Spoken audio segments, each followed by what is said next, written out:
като включим екстазита, амфетамини, MDMA,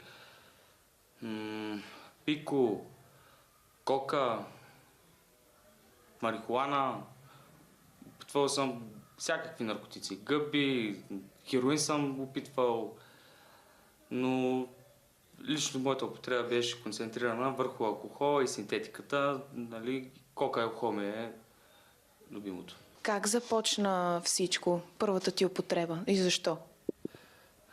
Първата употреба като тинейджър, от любопитство. На въпроса защо съм си отговорил вследствие, но тогава беше от любопитство и нали, заради компания и среда. На колко години беше тогава? На 14.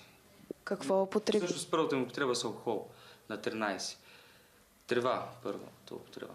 След това веднага амфетамини, доста хапчета.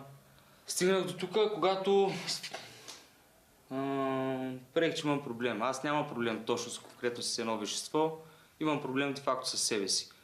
С моята личност, с чувствата си, с емоциите си и всяко едно вещество, което съм ползвал. Всеки един наркотик, алкохол, де факто съм го ползвал за болкоуспокояващо и за да мога да се справям с средата, в която живея, с близките си, с работата си, но в същото време ми изигра и пагубно.